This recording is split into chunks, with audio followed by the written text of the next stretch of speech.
अमेरिका और इसराइल के मुसलसल हमलों रहबर की शहादत के बावजूद ईरानी ख़वातीन भी बहादुरी की मिसाल बनी हुई हैं।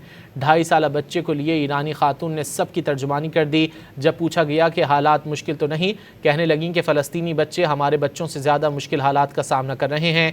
आज कुछ मुश्किलात होंगी तो कल बहुत बेहतर होगा।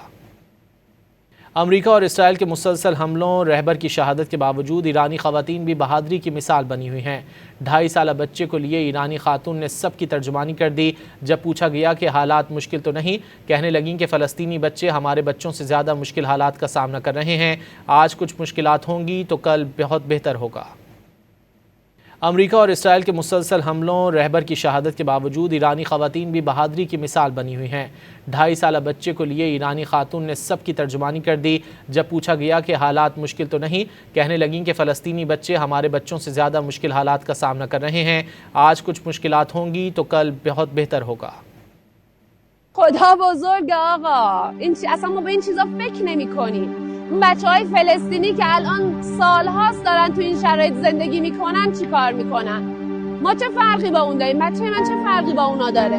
ما الان داریم میجنگیم که اونا هم بتونن راحت‌تر زندگی کنن. پسر من بتونه در آینده راحت‌تر زندگی کنه.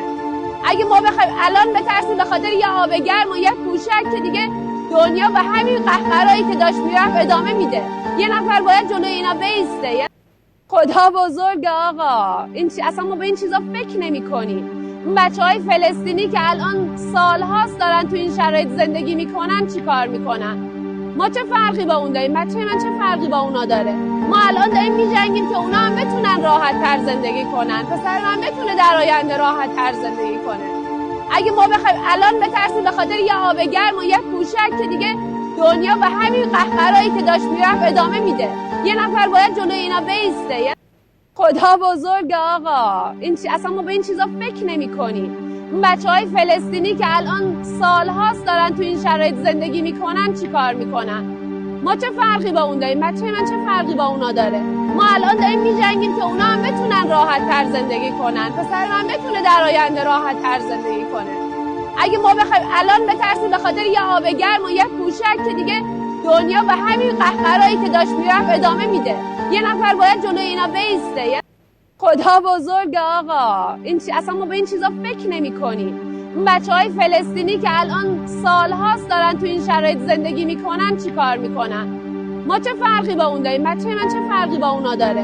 ما الان داریم میجنگیم که اونا هم بتونن راحت‌تر زندگی کنن. پسر من بتونه در آینده راحت‌تر زندگی کنه. اگه ما بخوایم الان بترسیم به خاطر یه آب گرم و یه کوشک که دیگه دنیا به همین قهقرایی که داشت میرفت ادامه میده. یه نفر باید جلوی اینا بیسته.